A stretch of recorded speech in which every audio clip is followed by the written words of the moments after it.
নমস্কার দর্শকবৃন্দ, আমি অ্যাস্ট্রোলজি বস ডক্টর আর শাস্ত্রী রাজশাস্ত্রী। দেখুন দর্শকবৃন্দ, আমার চেম্বারে যে সমস্ত জাতক জাতিকারা আসে তাদের হরোস্কোপ নিয়ে আমি শর্ট ভিডিওতে টুকটাক আলোচনা করি। এই মুহূর্তে যার আমি হরোস্কোপ নিয়ে আলোচনা করব সেটি একটি মহিলার মানে জাতিকা।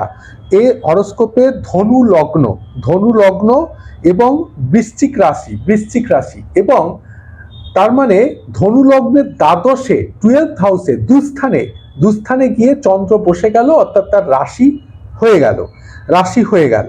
তার মানে এই জাতিকার লগ্নের দুস্থানে হচ্ছে তার রাশি চন্দ্র। তার মানে তার মনটা অলওয়েজ চঞ্চল থাকবে, মনটা তার সবসময় ব্যতিব্যস্ত থাকবে, কনফিউশন থাকবে, তার কখনো মনে শান্তি থাকবে না। এমন অবস্থায় তাকে একটি ভালো কোয়ালিটির হোয়াইট পার্ল বা সাদা মুক্ত তো পড়তেই হবে, তার সঙ্গে তাকে রেগুলার শিবজিকে আতপ চাল দিয়ে চান করাতে হবে, পুজো পাঠ করাতে হবে। আমার সঙ্গে যোগাযোগ করবেন। নমস্কার, ধন্যবাদ।